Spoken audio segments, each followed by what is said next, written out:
All right, folks, what is going on? This is episode 608 of the First and Frame Rate Show. I am Via Baller. Over here, we talk about Georgia Southern and Atlanta Falcons football. And today, we're going to talk some more Georgia Southern. Georgia Southern football, the program, they're doing some great things. And I'm going to be here to tell you that this team could be a problem. And I'm not saying that just because I'm biased. I mean, that's just a part of it. But when I look at what this team is constantly doing, bringing more players, more athletes, guys that are being overlooked, diamonds in the rough, guys that look like they can be absolutely studs on the football field, bringing these guys in and trying to capture them before any other team can is absolutely phenomenal. I'm really interested to see how this plays out because it's kind of like a double-edged sword. It's a good thing, but it kind of causes a little bit for concern. We're going to talk about that because we got two more guys that are committed that are basically going to be problems for the defense that we face. I mean, they're going to be more problems with everybody else we already have. If this is your first time here, welcome. I can be found on YouTube and Rumble. I'm also on Anchor, Stitcher, Spotify, Apple, and Google Podcasts. And I want to thank you guys for the continued support. You guys are absolutely amazing. You guys make this go. I really, really appreciate it. I cannot thank you guys enough. Furthermore, you can find me on Twitter at VFBaller, where I talk about things that don't make it to the show. Also, the website is firstandframerates.com. You can go over there and check out all the episodes. Also, you can subscribe to the podcast and also donate and support the show if you feel in your heart to do so. I want to thank you guys once again. Yeah, I can't thank you guys enough. I really can't because the show is continuously growing. Guys on the podcast side are doing their thing. Give me a 5-star rating for all you guys over there on Apple. I mean, you guys are just tearing it up. Really appreciate it. All the other podcast avenues, continue to support. I cannot thank you enough. YouTube and Rumble, you guys know what to do. Hit the like button and share.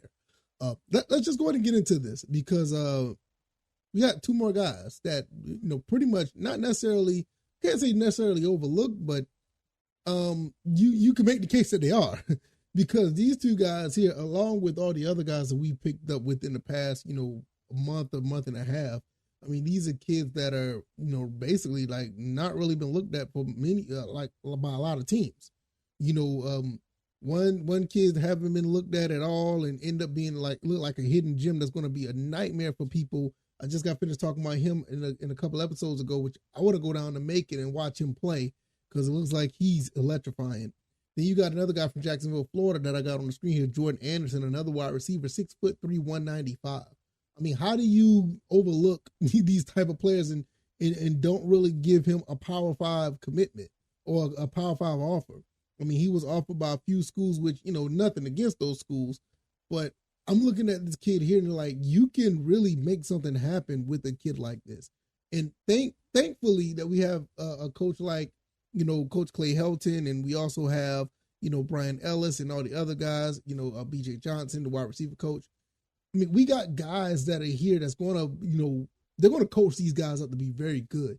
And you turn right back around and get Mekhi Isaac, another kid right here from Warner Robins, right up the street from Georgia Southern. I mean, and the thing about him is Coach Clay Helton and company got to him before any other team could. I mean, he had no offers for the 2024 season, and it just felt, I guess for him, it just felt right. And why wouldn't it? I mean, you're right down the street from a really big school. You're going to get a chance to play. I mean, you got to understand, I mean, you got a few guys that's playing tight end now, but by the time 2024 comes in, he's going to have opportunity to get on the field. And at the end of the day, you want to be developed and get playing time is one of the best things that you can have for a player. Some guys just don't have it. They're not ready to see the field. They need more development. Some guys are ready to see the field right now. They just need to be, their talent just need to be tuned in. So I don't know where any one of these guys fit in, but I would love to see, where this team is going to end up in, basically the beginning of the season, because when you look at guys that are, coming in now, like, the ones that we already have on the team and the guys that could be, on the field right away, like a Carmelo Mays. I mean, that's the kid I was talking about out of, Macon, Georgia. Or you looking at Eli Anders, another guy from, Huff High School. The Latory Williams out of Phoenix City, Alabama. you're starting to see like this little small little area where Coach Clay Helton said from day one, where there's a lot of talent in the Southeast. He's just pulling all that talent from North Carolina down to Florida, from the Savannah area all the way into Alabama. I mean, he's just pulling talent in, and we're starting to be a makeup of a really good looking, a really good looking team. I mean, even with like Jordan Anderson from Jacksonville, we just got finished talking about C.J. Allen not too long ago. He's from Jacksonville as well. So it's like the pipelines and the connections and the reach is not far, which they can go far, because I done seen Clay Helton get some guys from far out the state. But when you with the reach that we have, that's not that far, we're just starting to make connections, make pipelines, make relationships, and it's really good to see. Because now, let's talk about these players. Jordan Anderson, 6'3", 195. I mean, you want that size. Causing more nightmares for the Sun Belt. These guys, these secondaries that are going to be on this team now is going to have fits. Now, we just had another commit. Well, that was going to be another commit. End up committing Appalachian State.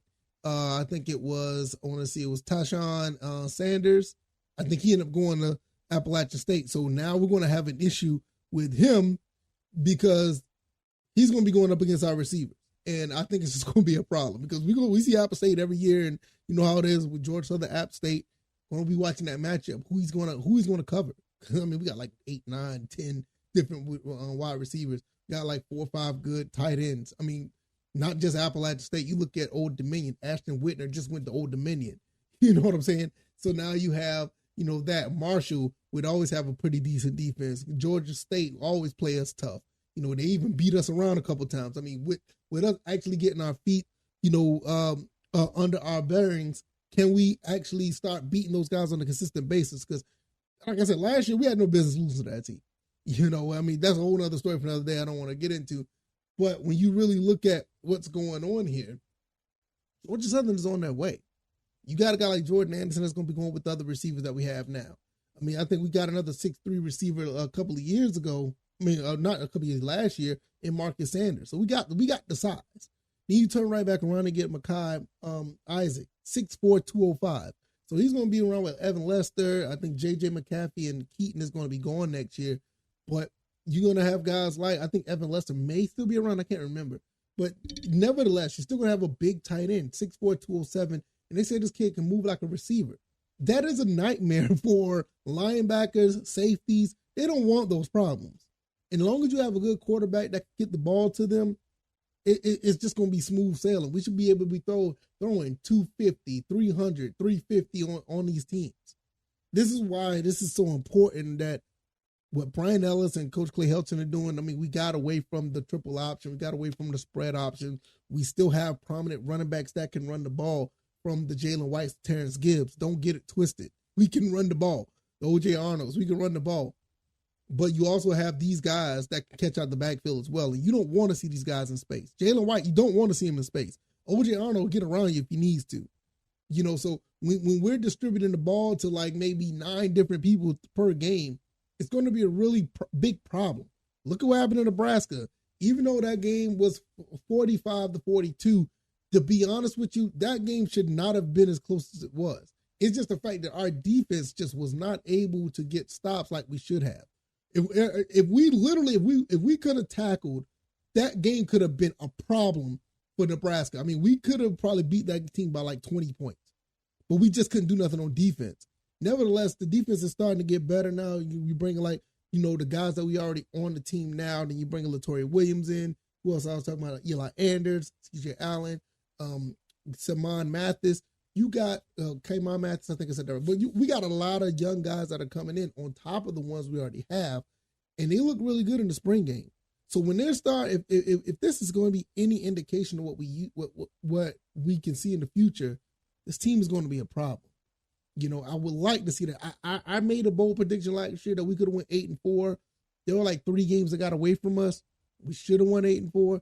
This year, I'm not so sure, but I can see us at least. I'm not so sure, but I can see us getting at least 8 wins. I can see it. I'm not ready to say that just yet because what happened last year, I'm not going to lie. I was a little disappointed in a few losses, but this team has more talent. This team has better defense.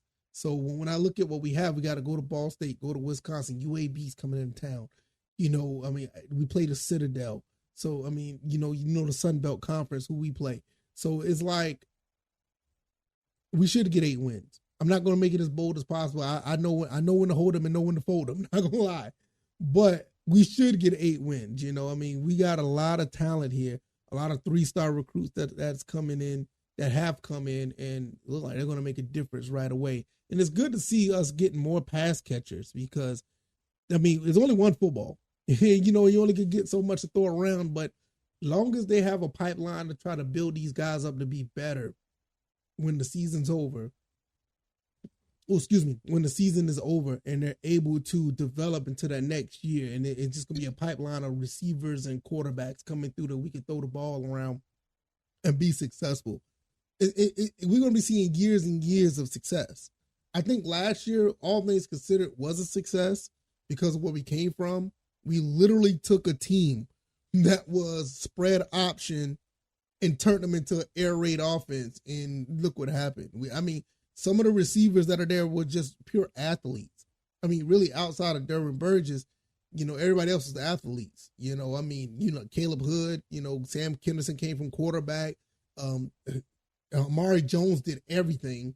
So we really didn't have even Dalen Cobb. Dalen Cobb showed up, but he played quarterback at one point.